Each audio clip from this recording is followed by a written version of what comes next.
प्रकार की शक्तियों को डाइवर्ट करने वाली वस्तु है आईना। क्या वस्तु है? अब इस आईने के बारे में कोई नहीं सोचते। आप आज जितने भी आए हो, आज दिन भर में एक बार भी आईना नहीं देखा। वो बहन कौन कौन है वो हाथ ऊंचा करे कि हम एक बार भी आईना नहीं देखे। कौन कौन है बहनों? देखो, लक्ष्मी समृद्धि और श्रेष्ठता की देवी मानी जाती है। जिस आईने को देख के आप श्रेष्ठता पाते हो चेहरे में, शरीर पर, इसलिए शास्त्रों में 3 चीजों लक्ष्मी के प्रतीक में आईने को पहला बताया है। किसको? कब आईना घर में संकट लाता है ना, घर घर में आज संकट क्यों है? कब आईना संकट लाता है? और आज घर घर में हर एक को कोई ना कोई दुख, कोई रोग, कोई विपत्ति, कोई संकट, कोई तकलीफ, कोई परेशानी, कोई केस, कोई बीमारी, कुछ न कुछ आता है कि नहीं? हाँ, क्या कारण बनता है इसके बारे में थोड़ा समझ लेंगे। सबसे पहले आपने एक महालक्ष्मी की मूर्ति घर में रख के पूजा करना शुरू किया और अब उसको फटी हुई पुरानी चुंदरी ओढ़ा के बासी चावल नैवेद्य में चढ़ाओगे तो क्या होगा?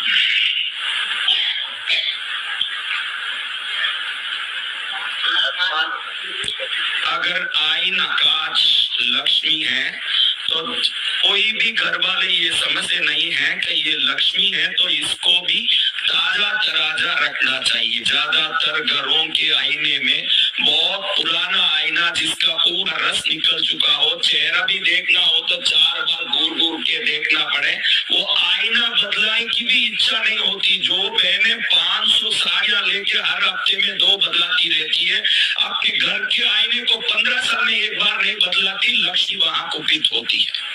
जो आईने का पीछे का मेरकुरी निकल चुका है, रस, और उसमें दाग धब्बा पड़ चुका है या वो फीका है, वो आईना ढंगा नहीं है, तो वो आईने को घर में रखने वालों को रोग या धंधे में नुकसान दोनों में एक निश्चित होगा। तो शास्त्र कहता है कि महालक्ष्मी शयन कक्ष में नहीं रहती। कौन शयन कक्ष में नहीं रहती? यानी आपके बेडरूम में आईना नहीं होना चाहिए। और हर घर में बेडरूम में आजकल ड्रेसिंग टेबल रहता है और बड़ा सा कांच लगा रहता है। या तो नींद बराबर नहीं आएगा, या तो कोई रोग लगेगा, या घर में अनबन होगा, या धंधे में कोई तकलीफ होगा। जिस घर में बेडरूम में आईना है वो सुखी नहीं हो सकता, 101% गारंटी है। वो कभी भले पैसा वाला हो, इधर बात पैसे की नहीं है, कोई ना कोई प्रकार से वो अतृप्त रहेगा। और हर घर में होता है, कोई अलमारा है बेडरूम में, उसमें आजकल अलमारे में कांच तो आता ही है, कांच लगा रहता है, तो क्या कर सकते हैं महाराज साहब? उस कांच के ऊपर पर्दा लगा सकते हैं, ये कार या स्प्रिंग लगा के, जब देखना हो देख के उसको पर्दा डाल सकते हैं।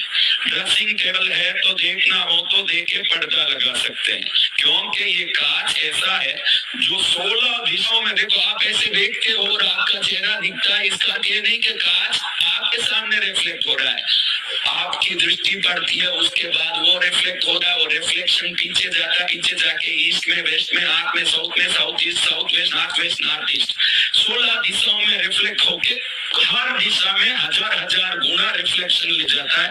इसीलिए कुल 16,000 गुना उसमें से शक्ति नकारात्मक सकारात्मक निकलती है। अब ऐसे कोई लोग यहाँ नहीं दिख रहे जिनके बेडरूम में कांच नहीं हो। हाँ, आपको अब बुढ़ापे में क्या कांच की जरूरत पड़े, इसलिए रहे नहीं। हाँ, ज्यादातर और किसी को बुढ़ा बोल दो वो लड़ने आते मेरे से, इसलिए वो भी नहीं बोलना। कलयुग है। एक बहन को मैंने बोल दिया आप मेरी माँ जैसी लगती हो, तो मैं क्या आपकी माँ जैसी? मैं तो सिर्फ 75 साल की हूँ। अब 75 साल की मेरी माँ नहीं होगी तो या 16 साल की होगी मेरी माँ। कलयुगे घोड़ा अनर्थम। तो मेरे बच्चों, कहाँ कांच होना चाहिए, कहाँ कांच होना चाहिए? बेडरूम के अंदर अटैच्ड बाथरूम हो तो उस बाथरूम में कांच हो सकता है। कहाँ हो सकता है? उस बाथरूम में कांच हो सकता है। और कल घड़ी को हमने देखा, उसी प्रकार से कांच भी है।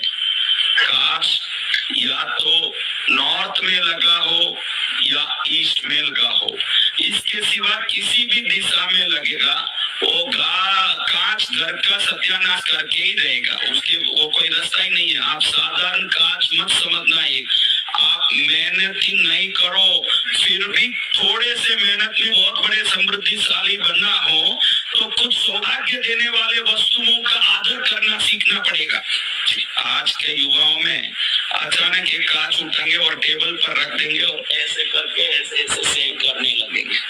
99% लोगों का ये आदत है कि वो कांच को झुक के देखते हैं, और जब भी आप कांच को झुक के देखते हो तो निश्चित ही आपके जीवन में पतन होगा, ये गारंटी है। वो कोई रास्ता ही नहीं। कांच साधारण वस्तु मत समझो, कांच का सही उपयोग समझिए तो हर दिन वो कांच आपको उन्नति की सीढ़ियों में ले जाएगा। वो मात्र आईना नहीं है, समृद्धि को देने वाला महालक्ष्मी का प्रतीक है।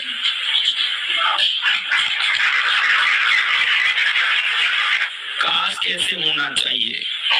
जब भी आप टिक्की लगाती हो, चेहरा देखती हो, थोड़ा सा अपने कद को उठा के देखें अगर, तो सर्वोत्तम है। जो कद उठा के देख सके ऐसी जगह कांच हो, और हम थोड़ा सा ऐसे उठ के देख के कांच में अपना दर्शन करते हैं तो उनकी उन्नति को कोई नहीं रोक सकता, कांच उनको ऊपर ले जाता है। और जो झुक झुके एकदम नीचे लगा दे पहले और फिर झुक झुक के देखे तो कांच पतन की ओर ले जाता है, क्योंकि जो ज्योमेट्रिकल एनर्जी, जो गैलेक्सियल एनर्जी है, उस एनर्जी को अनंत गुना करने का काम मेरकुरी कर सकता है, और कांच इस काम को करने वाला एक ही वस्तु है घर में, और कुछ नहीं है। एनर्जाइज कहने वाले वस्तुओं में आपके हर घर में नॉर्मली उपस्थित एनर्जाइजर कांच मात्र ही है। मैंने परसों ही बताया कि अमिताभ बच्चन, रजनीकांत सब क्यों अट्रैक्टिव हैं, क्योंकि वो कांच में देख के स्वयं को बलवान बनाते हैं। कांच में जब आप बैठ के कुछ भी अफर्मेशन बोलोगे तो वो 16,000 गुना बन के आपकी सोल स्ट्रेंथ को बढ़ा देगा। ये टेक्निक है। वो सब हीरो, बड़े नेता इसका उपयोग करते हैं। बड़े बड़े नेता, मैं नेता का नाम नहीं बोलूंगा, लेकिन एक आज इंडिया के सबसे बड़े नेता हैं जो अमेरिका में 3 दिन रह के ये कांच का पूरा टेक्निक सीख के आए हुए हैं। आज उनकी रैली, भाषण सुनने दुनिया में लाखों लोग इकट्ठे होते हैं। हमारे भारतीय नेता हैं जो इस इजी मिरर टेक्निक को डेवलप किए हुए हैं, जिससे लोग आकर्षित होते हैं। तो आपको मैं बताना चाहता हूँ कि अगर बड़ा कांच बेडरूम में है तो कल ही शुभ दिन है, इसको पर्दा लगा दीजिए। उसको पर्दा लगाओगे, आप पूछोगे इसको पर्दा लगाने से क्या होगा? सुख का पर्दा खुल जाएगा जो बंद है। जो पर्दा सुख का लगा हुआ है वो खोलना है तो पहले इस कांच को, इस कांच को पर्दा लगाना पड़ेगा। और जो लोग झुक झुक के देख के शेविंग करते हैं, ऐसे झुकते कहीं भी, क्योंकि उनके पास एक परमानेंट, जिनके पास कांच नहीं होता वो एक पोर्टेबल कांच रखते हैं शेविंग करने के लिए। हरदम उठा के कहीं भी रख लेते हैं और ऐसे देख देख के शेविंग करते हैं। ज्यादातर ये आदत बनी रहती है युवाओं में, सब में। और अब भी तू झुकता है तो तेरा ये कांच 16,000 गुना तेरे मेहनत को झुका के तेरे को पतन की ओर ले जाएगा। बहुत छोटी वस्तु है लेकिन लाइफ चेंजिंग में बहुत बड़ा काम रखता है, क्योंकि महालक्ष्मी के प्रतीकों में प्रथम स्थान कांच है। क्यों महालक्ष्मी की वस्तु है? तो महालक्ष्मी का वस्तु है क्योंकि जब क्षीर समुद्र का मंथन हुआ, जब प्रकट हुए वस्तुओं में उच्च श्रवा, ऐरावत हाथी, लक्ष्मी, चंद्र, धनवंतरी के साथ मेकुरी भी है जिसको रस कहते हैं हम। और और इस रस से बना हुआ कोई भी वस्तु लक्ष्मी का अंश बन जाता है। उस जमाने में बेटियों को कांच जरूर देते थे। आपकी किसी की बच्ची की शादी बाकी हो तो कुछ भी दें, लेकिन जरूर एक आईना दे के भेजें, ताकि वो ऊर्जा को ले जाएगी तो ससुराल में सुखी रहेगी। पहले ये करती थी। और पुराने जमानों में घर मंदिर में पूजा में कितने लोग घर में धूप दीप करते हैं। पुराने जमाने में आपको सुन के आश्चर्य होगा, गुरुदेव ऐसा भी है क्या? हमने सुना नहीं, क्योंकि आपने तो computer, mobile, Facebook, WhatsApp, Twitter, TikTok ये सुना है। हम आपको टिकटॉक सुनाने नहीं, टिकटॉक करने के लिए बात करते हैं।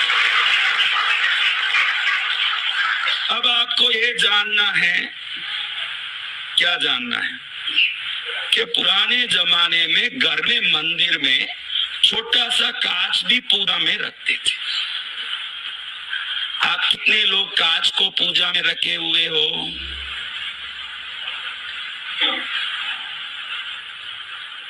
एक छोटा सा कांच पूजा में रखने से आपके पूर्वज या कोई इष्ट देवता जिनकी 10 पीढ़ी पहले आपके पूर्वज पूजा करते हो, धीरे धीरे वो विलुप्त हो गया, आप भूले, आपको पता नहीं हो, वो घर में आके जाके कि भाई मैं हूं कि नहीं। अगर उनकी मूर्ति फोटो कुछ नहीं हो, अगर कांच हो तो उसमें खुद को देख के हाँ मैं हूं, मैं यहाँ हूं, खुश हो करके आशीर्वाद देते हैं कांच। जब भी वो कांच में देखेंगे, उनको खुद दिखेंगे, वो कहेंगे कि मुझे भी रखा है इन्होंने। जिनके पूर्वजों को प्रसन्न करना हो वो अपने घर मंदिर में कांच रखते थे। और जिनको कुलदेवी का पता नहीं है, कई लोग ऐसे हैं जो कुलदेवी को जानते नहीं कि हमारी कौन है कुलदेवी। कितने लोग जानते हैं, कितने लोग नहीं जानते। कोई एक आधे ऐसे हो तो उस घर में अपनी पूजा में छोटा सा कांच रखने मात्र से 1 महीना 48 दिन में चमत्कारी रूप से कुलदेवी का नाम पता चल जाता है। वो कांच वो देवी को लाके खड़ा कर देता है। जिसको कुलदेवी का पता ही नहीं हो वो कांच ही पूजा करें तो कुलदेवी प्रकट हो जाती है, क्योंकि कांच अपने जो निजी देवता हैं घर में उनको खींच के लाने की ताकत भी रखता है। हाँ, अब एक कांच के बारे में बताएं तो 4-5 घंटा बता सकते हैं, क्योंकि ये कांच दुनिया का कोई भी काम करने का ताकत रखता है। अब आपके घर में कहाँ कहाँ कांच है? हॉल में है, पैसेज में है, बेडरूम में है, बाथरूम में है। तो ध्यान रखने जैसा है कि कांच कभी भी ईस्ट के वॉल में या नॉर्थ के वॉल में लगेगा। कहाँ लगेगा? बाथरूम में लगे तो अच्छा है कांच। कहाँ लगे? बेडरूम में होना नहीं चाहिए। कहाँ नहीं होना चाहिए? अलमारों में आजकल कांच लगा के देते हैं कंपनी वाले। कोई भी अलमारा खरीदो, एक साइड एक बड़ा कांच, एक साइड दरवाजा होता है, तो उसको पर्दा लगा के रखना चाहिए। जब देखना हो तो देख सकते हैं, वो खाली नहीं रहना। वो 24 घंटा, आप क्या 24 घंटा देखते रहते हो? तो बाकी टाइम वो पूरे ऊर्जा को ऐसे घुमा घुमा के पूरे घर की शक्ति को खींचता है। इसके घर में लड़ाई झगड़ा, दुख, रोग, संकटों, व्यापार में तकलीफ, ये सब प्रकट होगा अगर कांच व्यवस्थित नहीं हो तो। अब इस कांच को आप लक्ष्मी मानिए। क्या मानना है? तो लक्ष्मी को पुराना कपड़ा पहनाएं तो कितना मजा आए? नहीं आए। तो कांच भी पुराना नहीं होना चाहिए। क्या पुराना नहीं होना चाहिए? कई घरों में इन चीजों का केयर नहीं है। अब आगे की बात करते। अभी एक बात, इससे भी बढ़िया चीज जिसके बारे में कोई इज्जत नहीं रखा, स्वयं लक्ष्मी मानी जाती हो कोई चीज कि वो खुद ही लक्ष्मी है। ये तो मैंने कांच को बोला कि ये लक्ष्मी का रूप है, लेकिन ये लक्ष्मी का रूप नहीं है, स्वयं लक्ष्मी है। तो वो है झाड़ू। क्या है? वो स्वयं लक्ष्मी है। अब आप बताओ कि आपको झाड़ू के बारे में क्या नॉलेज है? ये सुनते हैं। कितना नॉलेज है झाड़ू का। अब सुनो मेरी बात, जो जो वस्तु श्रेष्ठता लाती है वो सब लक्ष्मी के अंश है। आज एक घर की शुद्धि, वो कितने बड़े करोड़पति का घर हो कि झोपड़ा हो, वो घर शुद्ध होके चमकता है झाड़ू से। किससे चमकता है? चमकता है। तो ये झाड़ू मात्र एक ही जगह हो सकता है घर में, दरवाजे के पीछे न, आड़ में न, उसके अंदर न, इसके आगे न, ऐसा नहीं है। झाड़ू को रखने के लिए आगमों में, पुराणों में, शास्त्रों में, इतिहास में एक ही जगह बताई है, वहीं झाड़ू रख सकते हैं और कहीं नहीं रख सकते। वो है नॉर्थ वेस्ट कॉर्नर। उसके सिवाय घर में कहीं झाड़ू नहीं आ सकता। अगर वो कहीं भी वो गया तो वो धन को खींच के नुकसान करेगा। वायव्य कौन? वायव्य कौन? उत्तर पश्चिम कॉर्नर। उत्तर और पश्चिम का कोना